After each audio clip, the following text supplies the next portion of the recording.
Hi everybody, today I'm going to be showing you how to add ribbing to the bottom of your garments. This is a sweater I've been working on and as you can see the ribbing is nice and tight and it just adds that finishing touch to your garments. Now this is the top that I'll be adding the ribbing to.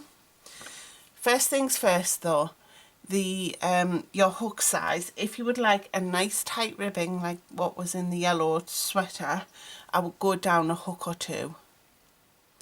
So for this I used a 4mm hook to make this, and I'm using a C, I don't know whether you can see that, a C hook to do the ribbing, just because I like it nice and tight. You can use the same hook size that you've used to make your garment, but the ribbon will be a little bit looser. So experiment and find out what works for you. Okay, so to add the ribbing, I would always recommend join at one of your seams, and you'll have to work out which way looks better for you. So you might want to do a sample to work out which side should be the front and which side should be the back. So we join our yarn. If I come in just a little bit for you, we join our yarn as we would ordinarily. So I just like to do a little slip stitch just to tie that in. And then for this particular pattern I need to chain 7. So we've joined our yarn and we're going to chain 7, 2, 3, fairly tightly, not too loose, 5, 6, 7.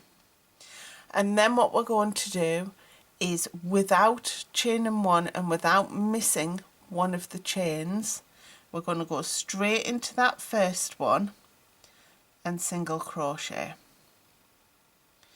Now it does take a little bit of getting used to, and that first one can be a little bit tricky, and then we'll single crochet in the next 6 chains all the way down. So 1, 2, 3, 4, 5, 6. So in total I now have 7 single crochets.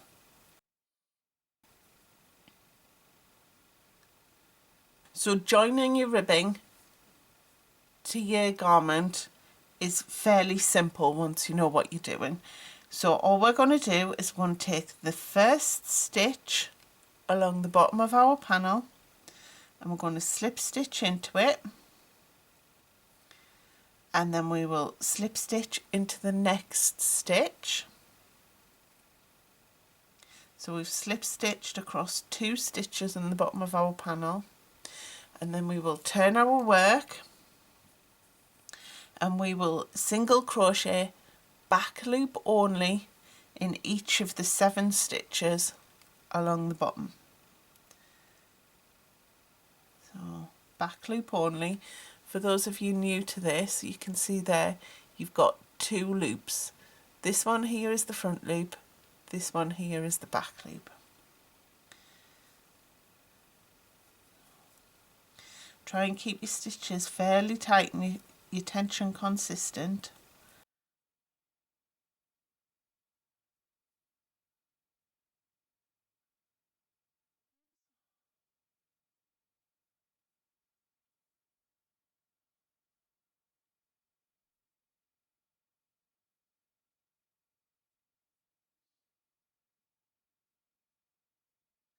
And then make sure you get that last one. It's going to be tricky because we didn't do a chain 1.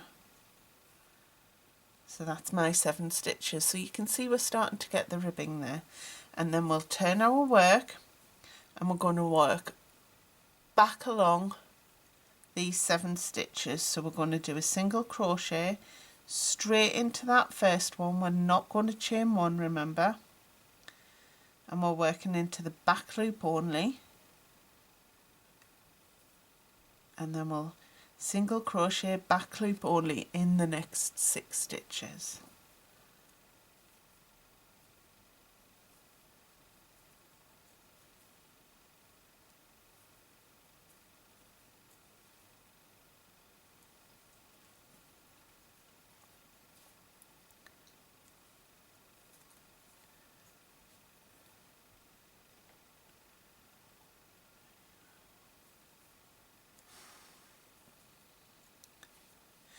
And then we'll slip stitch into the next stitch along the base of our panel,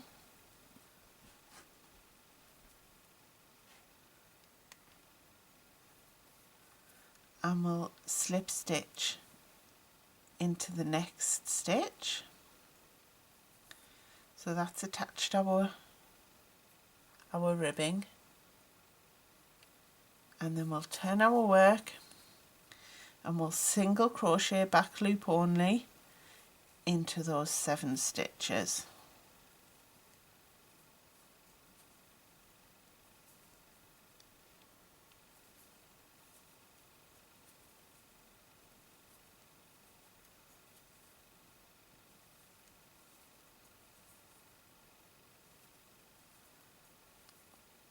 Remembering to get that very last one, which can be a little bit tricky. And then we'll turn our work and we'll single, I'm just going to move my yarn to the back so I can see what I'm doing. We'll single crochet back loop only into each of those 7 stitches.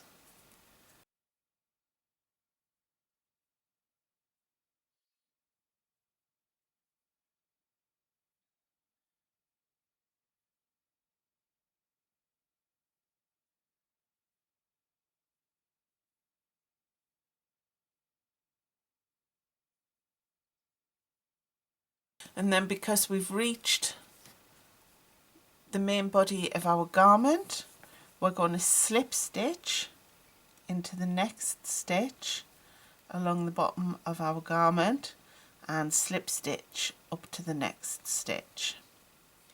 And then we shall turn our work and single crochet back loop only down those 7 stitches. Now you need to make sure that you're keeping your stitch count correct all the way around your ribbing, otherwise it will be noticeable.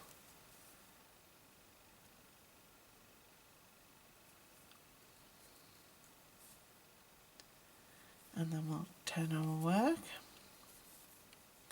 and we follow that process all the way around, as you can see, using a slightly smaller hook and not doing the chain 1 at the end creates a much tighter, nicer ribbing for the bottom of your garment, and it'll give it a lovely finished look.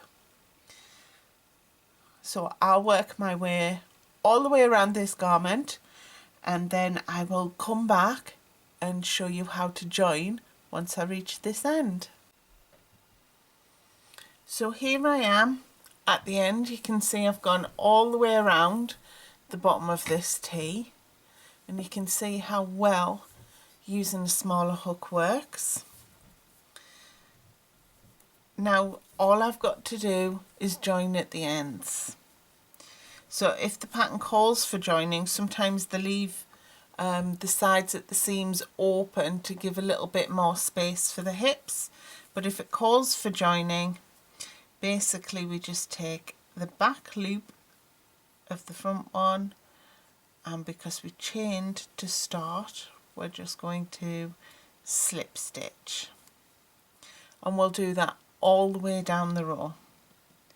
So just using the back loop, next stitch and slip stitch. You can of course use needle and thread and just stitch the 2 ends together if you prefer. It's really about finding something that works for you, but I quite like this method.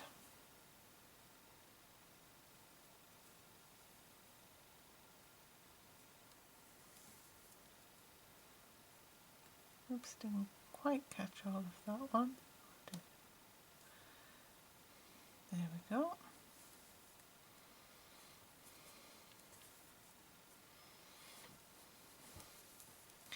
And then that is my ribbing joined. So I'm just going to do a snip my yarn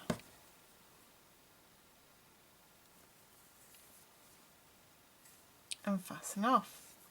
And then literally all I need to do now is just sew in my ends. I do hope you've enjoyed this tutorial today. If you have, please feel free to hit the little subscribe button and the little bell icon to be notified of any updates and new videos that I will post. And I hope to see you soon. Take care. Bye.